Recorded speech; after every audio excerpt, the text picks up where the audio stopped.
बस फ्रेंड्स, मेरा नाम है Mohammad Aamir. Welcome to my channel Mohammad Aamir UC JRF. मैंने जेआरएफ क्लियर किया हुआ दिसंबर 2024 में 99.870 से। मेरे ऑल इंडिया रैंक जो थी वो 11 आई थी। एंड पेपर 1 में जो मेरे मार्क्स आए थे वो 80 आए थे आउट ऑफ 100, यानी 40 क्वेश्चन जो है मैंने 50 में से सही किए थे। ठीक है, तो ये अबाउट द चैनल देख सकते हैं। To the point lecture, previous year question based lectures, previous year trend analysis and exam analysis based lectures, notes on the basis of PYQs and trend analysis, जो नोट्स मैंने बनाए हुए हैं। And आप channel को सब्सक्राइब कर लीजिए, Telegram channel को भी ज्वाइन कर लीजिए, वहाँ मैं नोट्स और क्विजेज प्रोवाइड कराता रहता हूँ। ठीक है, उसके बाद हाँ डिस्कस करते हैं। लेक्चर 8 है, बाकी ये ऑलमोस्ट मुझे लग रहा है लास्ट लेक्चर होगा, या फिर एक दो टॉपिक मैं रेगुलर पीवाईक्यूज एनालाइज करता रहता हूँ और मुझे टॉपिक समझ में आता है, क्योंकि और सिलेबस को देखते हुए तो ये आई थिंक लास्ट लेक्चर होगा। और अगर कोई लेक्चर होगा तो एक और लेकर, अगर कुछ टॉपिक्स लगेंगे मुझे कि बच गए हैं और ये बहुत इंपॉर्टेंट है, एग्जाम ओरिएंटेड है, तो मैं उसको पढ़ा दूंगा। ऑलमोस्ट सिलेबस मैंने कवर करा दिया। ये लास्ट लेक्चर रहा, higher education technologies, higher education and technology in India.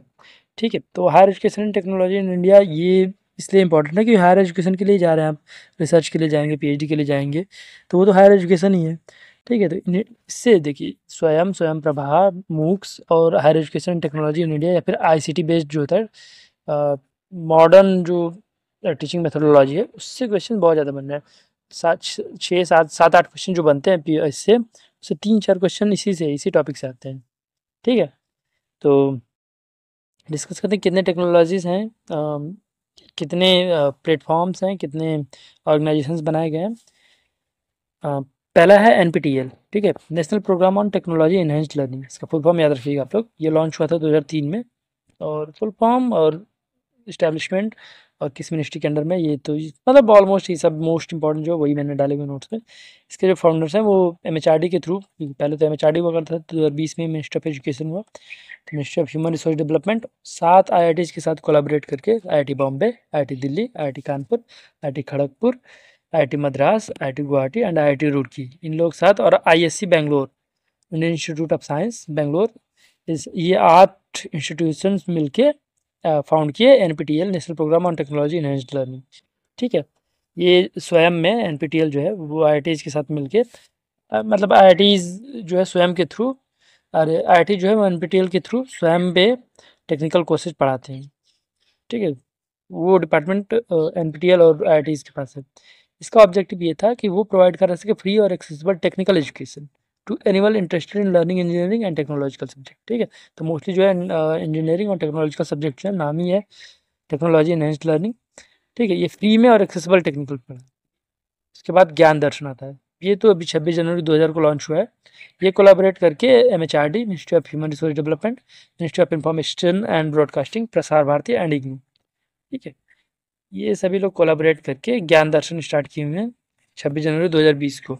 ठीक है, फॉर्मेट जो है वो पहला एजुकेशनल टीवी चैनल ब्रॉडकास्टिंग है, जो कि 24 घंटे वो एजुकेशनल कंटेंट प्रोवाइड कराएगा। ठीक है, सब्जेक्ट जो कवर करता है वो साइंस, आर्ट्स, टेक्नोलॉजी, मतलब ऑलमोस्ट सारे सब्जेक्ट्स।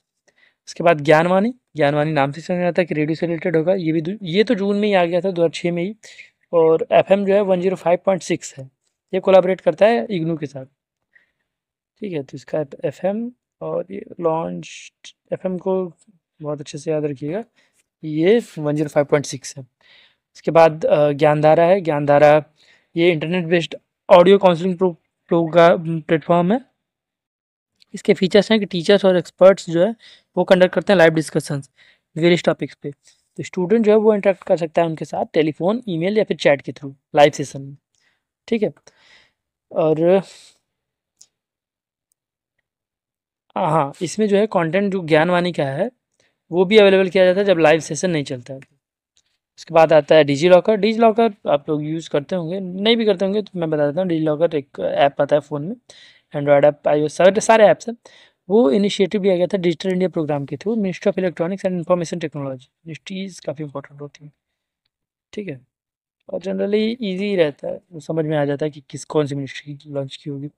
इसका पर्पज़ ये है, ये प्रोवाइड कर सके एक सिक्योर डिजिटल स्टोरेज प्लेटफॉर्म, जो आपकी डिग्रीज़ हैं, जो आपके सर्टिफिकेट्स हैं, जो आपके कार्ड्स हैं, जो इंपॉर्टेंट डॉक्यूमेंट्स हैं, आधार कार्ड हो गया, पैन कार्ड हो गया, मार्कशीट्स हो गए, और ड्राइविंग लाइसेंस हो गया, ये सारी चीज़ें जो हैं वो आप ऑनलाइन एक जगह पे आप रख लें, वो भी वैल्यूएबल, वो भी इतना ही फिजिकल डॉक्यूमेंट के इक्विवेलेंट ही होता है, कंसिडर किया जाता है।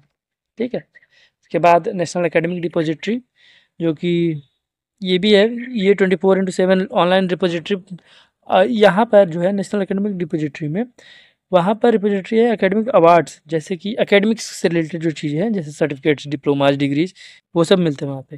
वहाँ पर स्टोर कर सकते हैं, वेरीफाई होता है access academic documents digital format में। जैसे ये भी डिजिटल लॉकर समझ लीजिए, बस इसमें ये है कि वो एकेडमिक जो अवार्ड्स हैं, जैसे सर्टिफिकेट, डिप्लोमाज, डिग्रीज है, इसके लिए है नेशनल एकेडमिक डिपॉजिटरी। उसके बाद आता है ई शोध सिंधु। इसका पर्पज है, ये प्रोवाइड कराता है affordable access to electronic resources like research journals, databases and, मतलब बहुत ही कम, वो रिसर्च स्कॉलर्स को मोस्टली, या फिर रिसर्च, या फिर जो रिसर्च करना चाहता है उन लोगों के लिए होता है। एक डिजिटल प्लेटफॉर्म पे ऑनलाइन आपको research journals, articles, database provide करा देता है ई शोध सिंधु। ठीक है, नाम शोध सिंधु से शोध से रिसर्च याद रखिएगा।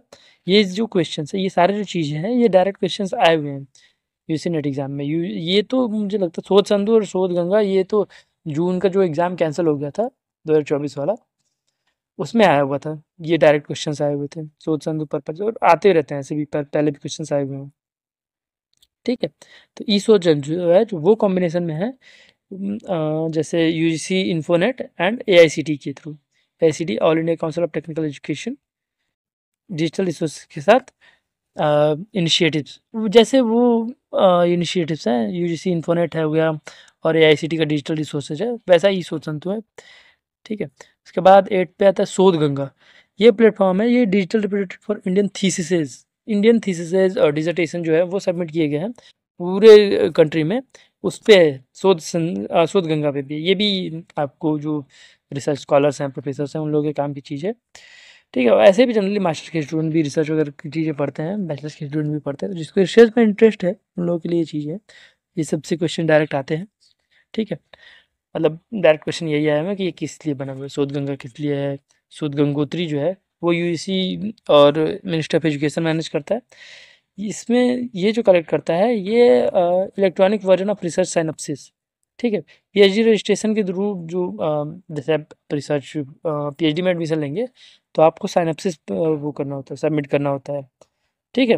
मतलब रिसर्च के बारे में, what what is your purpose of research, और क्या आप रिसर्च करना चाहते हैं, तो एक साइनॉप्सिस वो करता है। शोध गंगोत्री जो है ये कलेक्ट और आर्काइव करता है इलेक्ट्रॉनिक वर्जन, वही रिसोर्स सिनॉप्सिस की। ठीक है। उसके बाद शोध शुद्धि नाम से समझ में आ रहा है, ये प्रोवाइड करता है एक्सेस, प्लेजरिज्म डिटेक्ट करता है यूनिवर्सिटीज़, ताकि क्वालिटी ऑफ रिसर्च को जो है यूनिवर्सिटीज़ या फिर अथॉरिटीज़ को, ताकि क्वालिटी ऑफ रिसर्च को इम्प्रूव किया जा सके कि प्लेजरिज्म है कितना नहीं। शोध संधु बस एक प्लेजरिज्म डिटेक्टर की तरह काम करता है। ये भी 2019 में स्टार्ट किया गया था मिनिस्ट्री ऑफ एजुकेशन के द्वारा। ठीक है। तो ठीक है, ये भी ख़त्म हो गया I think, almost teaching aptitude almost ख़त्म हो गया। अगर मैं देखूँगा, अगर कोई एक टॉपिक समझ में आया तो मैं पढ़ा दूंगा एनालाइज करने के बाद, वरना तो इतना बहुत है। ये I think 6 questions, 7 questions, mostly questions इसी के अंदर से आएंगे। ठीक है। और तो आप चैनल को लाइक करिए, सब्सक्राइब करिए। अबाउट तो मैंने सारी चीज़ें बता दी। ठीक है, शुक्रिया।